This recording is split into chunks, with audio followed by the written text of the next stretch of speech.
Good morning, everyone, and welcome to Mountain Harmony Gardening. I'm Kristen, and today we are doing a Mother's Day gardening tour.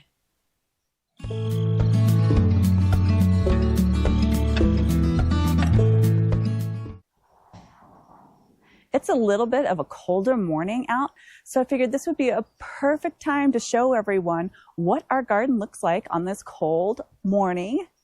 So what we're going to do is we're going to start with under our ash tree with the first garden that we have here. And I wanted to show you the grape hyacinths. They are almost done blooming. And they have really spread this year. They are really filling up this bed, and I really love it. And our hostas are getting going now. They're starting to grow more and more every day. I could probably take out the sticks that mark where they're at. And then we've got our fun garden decor and our standing stone and our lights. I'm really happy with this area. I think it's turned out really well, considering I started out with probably about 10 of the grape hyacinths that you see in there right now. Now we're going to move on to the front of the yard.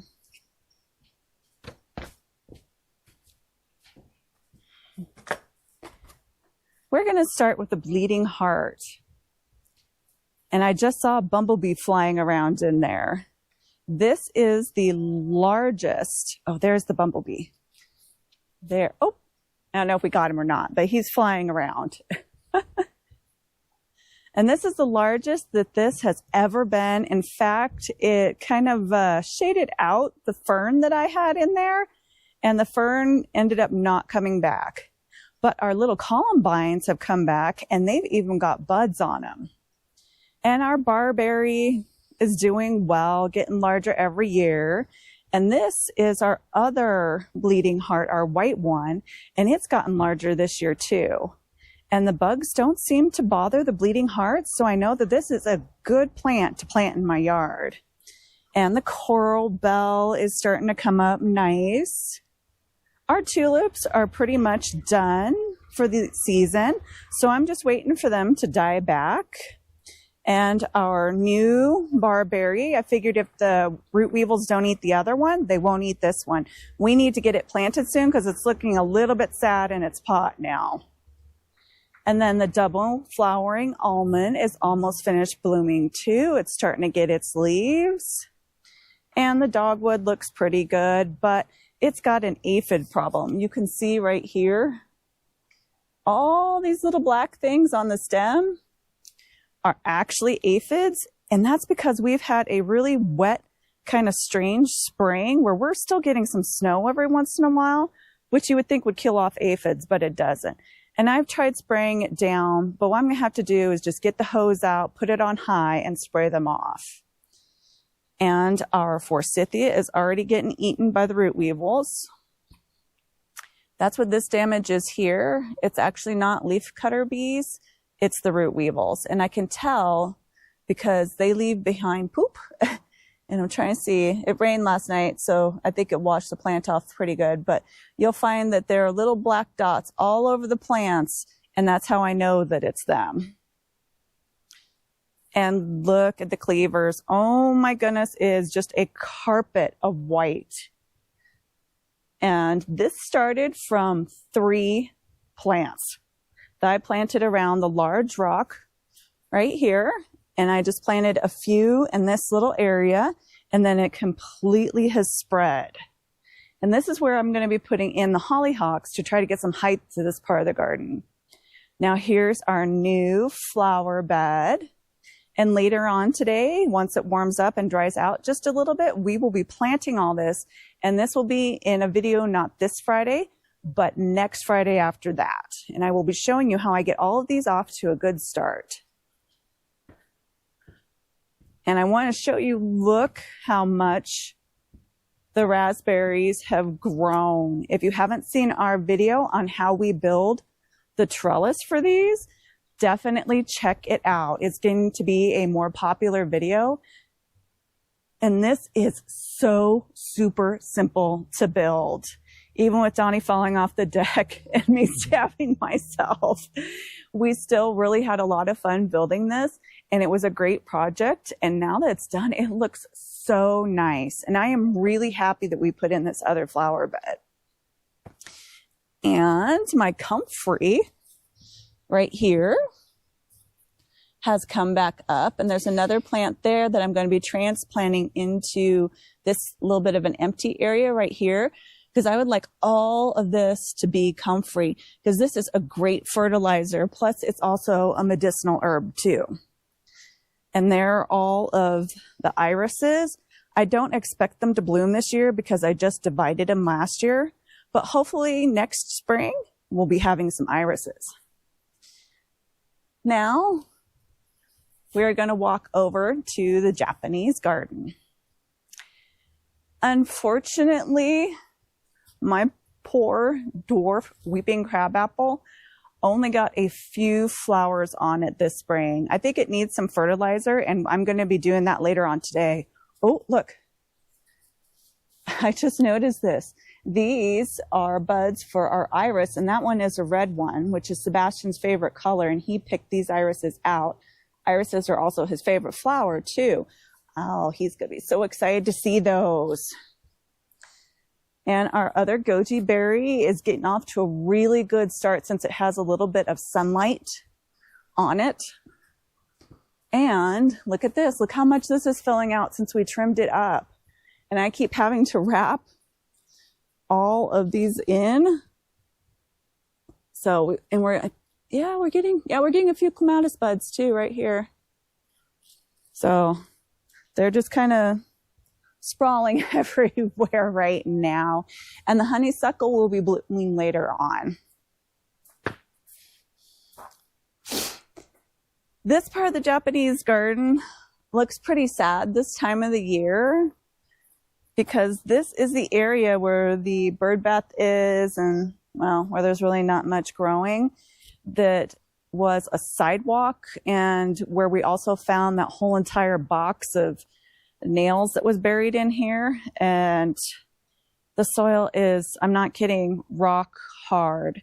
This is where I was thinking about putting in a pond, because it has a really hard time. I mean, look at the iris down here. And they're not coming up well. I mean, this came up like this. This isn't actually like pest damage. It came up like this. And if you look at the other hosta, it also has holes in the leaves, and that is not pest damage. The leaves came up like that. So I'm thinking that this area, because I used to have grasses all around in here, just isn't doing well. But on this side of the garden bed, this is our apple tree, and look how pretty it is. It did not flower this year, and I wasn't expecting it to, because it's still a young tree. So I'm hoping that next year. Plus I got some fertilizer for all of my fruit trees yesterday, and I'm going to be giving them some of that. But our gladiolas right here are starting to come up. And see, that iris is a little funny looking too. The leaves are kind of curly, and it came up that way, but it actually bloomed, so that I know that it's doing okay, and it's almost done blooming right now. And you can see our decorative grasses are coming back. Look at the sage. I told you guys that cutting it back would make it start really, really growing well. And same thing with the lavender. Look how pretty that looks now. And also, look how much all of this oregano has grown. I wish you could smell this. It smells so good right now.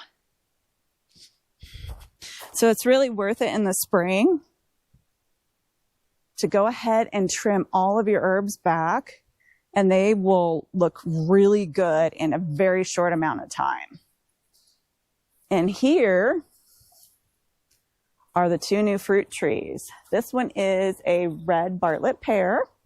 We will be planting that later on, and I'm really excited about that. In fact, it even has some little fruit starting in there. Look at that. I won't let all of those grow, because if we do, it'll break the stems, because these are pretty weak right now. But I'm going to let a couple grow this year. And this one is the whole reason we bought the other one is because it's a Asian pear. I had these at work in, I think it was in the fall, and I found out they are my favorite fruit. And this one also is getting some little pears. They were in bloom when we bought them. I'm really excited about that. Well, we didn't quite finish the raspberry trellising project. That's something that we probably need to get to very soon, because as you can see, these guys are starting to flop everywhere, and we really need that extra support at the top to be able to hold these more flat against the house. And I have more raspberries sprouting in the garden. So I'm thinking I might dig this one up and give it to a friend of mine for her garden, because she's just going to be starting out a whole entire new garden. And as you can see behind me, they can start really growing like weeds. And this is a perfect time to take a look at the lilac. Look at all those massive blooms. It's so pretty. This is another thing I wish you could smell. It smells so good.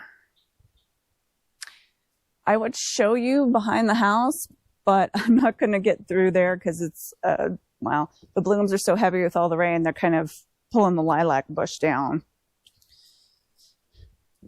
And soon, I'm hoping that we will be able to get this in. Normally, Mother's Day is the day that we plant everything, but it has been snowing, and I will put a picture on the screen for you to see. So we have not been able to plant. Plus, it's also been almost near freezing in the nighttime, and we just cannot plant under those conditions. I'm going to have to wait. But I planted my peas yesterday, and I'm going to be planting some brassicas probably later on today. All of those types of plants can definitely handle this weather, and they actually enjoy it. Here is our other goji berry, and it is trying to grow through the fence. But it's doing well too. And I thought about maybe planting some parsley, which some of it has seeded itself in here, around here, because normally I let some of this that's in the ground go. So this is all parsley right here. But this year, since we changed up this whole entire flower bed, and look, some of the dill, I have some extras of all of these planted in the seedlings. So all these pockets, they're right here in this perennialized area, are all going to be those instead. So they will have a space to grow. Oop, Donnie almost fell over the garden bed. This is a tight space back here. We have to maximize as much space as we can. So we're going to plant one of the pear trees, probably the Asian pear tree here, because this is a perennialized area. And I'm going to keep them trimmed up, like I said in our other video. And I love how this whole area turned out. I know that we took away a little bit of the path, but honestly, I don't need that much space over here to kneel down and work in the garden. I do most of my work from the other side because I can reach almost all the way across the bed. And yes, the trellis is still here. We have actually thought about maybe terracing the whole entire garden after our project that we did yesterday.